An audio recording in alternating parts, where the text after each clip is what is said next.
Hello বন্ধুরা, কেমন আছেন সবাই? আশা করি আপনারা সবাই অনেক ভালো আছেন। হাওয়াই মিষ্টির নতুন ভিডিওতে আপনাদের সবাইকে স্বাগতম। আজকের ড্রয়িং টিউটোরিয়ালে আমি আপনাদেরকে একটি মাঙ্কি ড্র করে দেখাবো। আশা করি আপনাদের ড্রয়িং টিউটোরিয়ালটি ভালো লাগবে। বানর থেকে মানুষ এসেছে কিনা সে ব্যাপারে যথেষ্ট বিতর্ক রয়েছে, সেদিকে না যাওয়াই ভালো। কিন্তু বানর প্রজাতির প্রাণীদের সাথে যে মানুষের বিভিন্ন দিক মিল রয়েছে সে বিষয়ে কোনো সন্দেহ নেই। গরিলা, শিম্পাঞ্জি, বন মানুষ, ওয়ারাংওয়াটাং এইসব প্রাণীগুলোর অনেক অদ্ভুত ব্যাপার রয়েছে যেগুলো হয়তো আপনি জানেন না। এসব আপনাকে আশ্চর্য করবে এবং আপনি অবাক হবেন। চলুন আজকের ভিডিওতে আমরা সেই সম্পর্কে জেনে নিই। মানুষ এবং বানর প্রজাতির প্রাণীদের রক্তের গ্রুপ একই। বানরদেরও এ, বি, এবি এবং ও গ্রুপের রক্ত রয়েছে। সেই সাথে পজিটিভ নেগেটিভ গ্রুপও রয়েছে। অনেকের মনে হতে পারে তাহলে তো আমাদের দেহে বানরের রক্ত দেওয়া যেতে পারে বা বিপরীতটাও করা যেতে পারে, কিন্তু গ্রুপ এক হলেও আরও অনেক বৈশিষ্ট্যের কারণে এটা সম্ভব হতে পারে না, যদিও ব্যাপারটা নিয়ে গবেষণা চলছে। বনবোস প্রজাতির বানরের সাধারণত সর্দি হয়। অন্য বানরদের মধ্যে এটা মাঝে মাঝে দেখা যায়। এমনকি মানুষের কাছ থেকেও এরা সর্দি কাশিতে আক্রান্ত হতে পারে। মানুষের সাথে অনেক মিল থাকার পরও বানরেরা কেন কথা বলতে পারে না সেটা একটা প্রশ্ন। আসলে এই জাতীয় প্রাণীদের স্বরনালী এবং কণ্ঠতালুর মধ্যে ফাঁকা স্থান না থাকায় এরা কথা বলতে পারে না। কথা বলতে না পারলেও সাংকেতিক চিহ্নের মাধ্যমে গরিলা, শিম্পাঞ্জি এদের সাথে যোগাযোগ করা সম্ভব।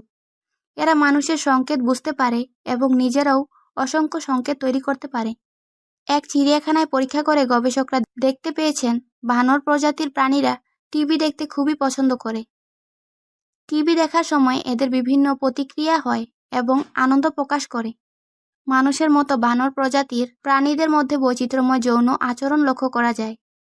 প্রাণীজগতের অধিকাংশ প্রাণী স্বাভাবিকভাবে সাঁতার কাটতে পারলেও গরিলা, শিম্পাঞ্জি এবং ওয়ারাংওয়াটাং একদমই সাঁতার কাটতে পারে না এবং সহজেই পানিতে ডুবে যায়। কিছু কিছু পুরুষ ওয়ারাংওয়াটাংয়ের শক্ত চোয়াল লম্বা হয়ে ঝুলে পড়ে, এতে এদের সৌন্দর্য বাড়ে এবং মেয়ে ওয়ারাংওয়াটাং এদের প্রতি আকৃষ্ট হয়। এসব ওয়ারাংওয়াটাং সাধারণত দলে কৃতিত্ব করে থাকে। বানর খুবই দুষ্টু প্রজাতির প্রাণী। এরা নিজেদের মধ্যে অঙ্গভঙ্গির মাধ্যমে যোগাযোগ রাখে। মানুষের মতো বানরদেরও হেপাটাইটিস হয়ে থাকে। দক্ষিণ আমেরিকায় অ্যামাজনের উপকূলে পিগমি মারমোসেট নামক এক প্রজাতির বানর খুঁজে পাওয়া গেছে। এর বিভিন্ন বৈশিষ্ট্য পর্যালোচনা করে এই সিদ্ধান্তে পৌঁছানো যায় যে এরা পৃথিবীর মধ্যে সবচেয়ে ছোট প্রজাতির বানর। এদের আকার আকৃতি ছোট এবং ওজন অন্যান্য প্রজাতির বানরের চেয়ে কম। এরা একা একা চলাফেরা করতে পছন্দ করে না। সর্বদাই 2 থেকে 6 সদস্য বিশিষ্ট বানরদের নিয়ে এরা গ্রুপে চলাচল করে। এই প্রজাতির স্ত্রী বানররা 1 থেকে 3টি পর্যন্ত বাচ্চা দিয়ে থাকে। মাঝে মাঝে এরা যমজ বাচ্চাও দিয়ে থাকে। বানরদের মধ্যে এরাই একমাত্র প্রজাতি যাদের আকৃতি ছোট হওয়ার কারণে অ্যাওয়ার্ড পেয়েছে। সো আজকে ভিডিওতে আমি আপনাদেরকে বানর সম্পর্কে কিছু তথ্য জানালাম। এই তথ্যগুলো আপনাদের কেমন লাগলো এবং আমার ড্রয়িংটি কেমন লাগলো তা অবশ্যই কমেন্টের মাধ্যমে জানাবেন। যদি ভিডিওটি ভালো লেগে থাকে তাহলে ভিডিওতে লাইক করতে পারেন এবং আপনাদের বন্ধুদের সাথে ওই ভিডিওটি শেয়ার করতে পারেন। Thanks for watching the video. See you soon. Until then, stay safe, stay healthy. Take care and goodbye.